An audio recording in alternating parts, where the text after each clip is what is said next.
Bagram, the big air base, that one of the biggest air bases in the world. We gave it to them for nothing. We're trying to get it back, by the way. Okay, that could be a little breaking news. We're trying to get it back because they need things from us. We want that base back. But one of the reasons we want the base is, as you know, it's an hour away from where China makes its nuclear weapons. Might be a little breaking news that we want to take back Bagram Air Base. Now, for those who may not know, Bagram Air Base was the main logistics hub for our entire 20-year disaster of an Afghanistan war. And actually, on my last combat deployment there, 2010, 2011, that's where my headquarters was. So I'm very, very familiar with Bagram. And for those who may not be, let me just show you a map here. Afghanistan here's Kabul, the capital city. And then just a little bit north of there is the Bagram Air Base, very strategically located. You also see this is where the closest point to where China actually intersects, this small little sliver of land here. It's actually a border into Afghanistan. And then China goes on from there and all this area back here. Now, when he says, you know, they're 100 miles from where China makes nuclear weapons, maybe he's talking about some classified information because I don't know where they make their nuclear weapons, but I guess you could draw a line 100 miles from there and just kind of say, well, it's in an arc, something like this. But listen, I mean, you got to say, wait, what are you talking about? That's where we want to go back there because that's where China, I mean, think about what you're actually communicating to the Chinese. You're telling them, hey, we want to bring a military base back. We don't want the whole country of Afghanistan. We just want this place right here in case I want to go after your nuclear weapons. I mean, surely even Trump that's not lost on him what kind of an impact that's going to have. Now, first things first, wanting it and getting it are two very, very different things. In fact, the Taliban has, oddly enough, didn't just categorically reject it or any engagement with the United States. They did reject the idea that we would go back to Bagram Air Base, but they still said, hey, they reiterated their call to reclaim huge amounts of air base, but Taliban says U.S. must engage without seeking military presence. So Trump continued to say that in other comments that Taliban needs the United States and they have some things that only we can give them. And I'm sure that's right because there's a lot of needs in Afghanistan. I still have a friend that I knew during my time there who's lived there, and he confirms to me periodically that the living conditions are indeed terrible. Still lots of sanctions on the Taliban, and their economic situation is just deplorable. So it's very, very difficult for really across the entire country and society. So I'm sure that the Taliban would like to get out of its isolation and be able to do more trade, et cetera. But the cost is not going to be giving us Bagram Air Base. And what would we even do there? I mean, just think about that. You want to reestablish our military presence at Bagram Air Base by your own voice because it's close to China, and not just close to China, but close to where they make nuclear weapons. I mean, that can't have any kind of positive impact. And then because there's no other mission up there, what is the military going to do? What is the Air Force going to do? Whether it's special forces or Army or any other people that would be there for sustainment, what would be their mission if we don't go after China? They would just be existing. I mean, just think about this, folks. I mean, this is, I'm sorry, for those who may be big fans of President Trump, this is just weird. I mean, there's no kinder way to put it, to even think about going back into Bagram, much less to make a big deal of it and to say outward that maybe a little bit of breaking news, we're trying to get Bagram back. If the Taliban says no, then either you look completely powerless because they're not going to let you come, and then what are you going to do? You're going to take it by force? Certainly not, because now then you set up a hostile situation where they have to defend themselves with no mission. But that's kind of where we are on this right now. And then let's take a look at the expected response from the Chinese side. As usual, they're not hyperbolic, they're not over the top, but they say this creating confrontation runs counter to people's aspirations.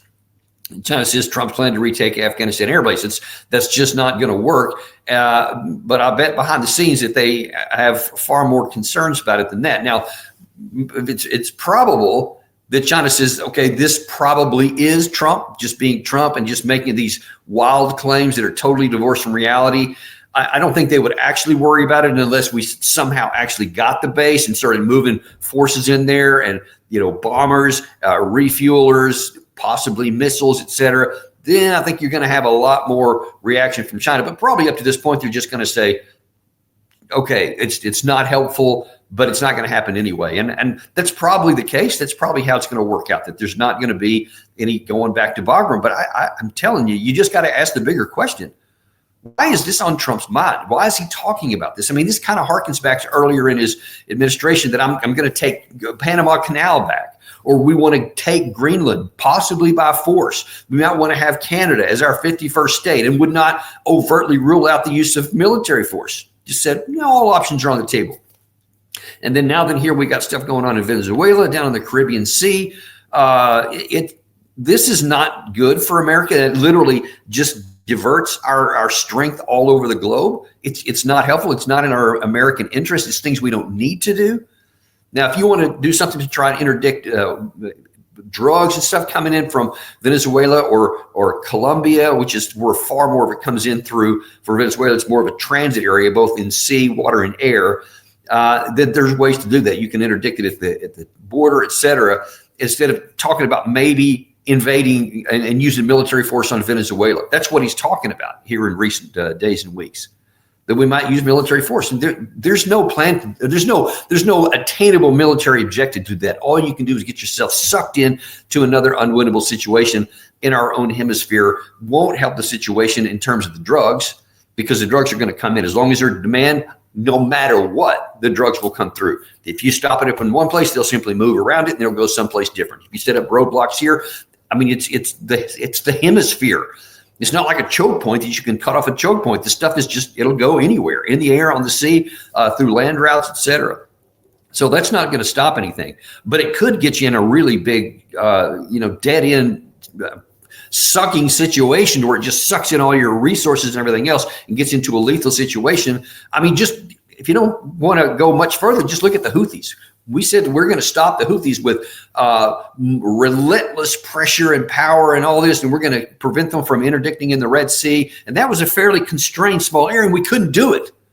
We were spending $1 billion a month just throwing missile after missile and interceptor after interceptor. Didn't end the situation. It didn't stop the problem.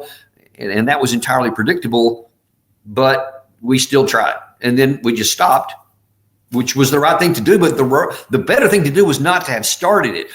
But you see, that's the problem with the administration, especially the president, is he doesn't think things through.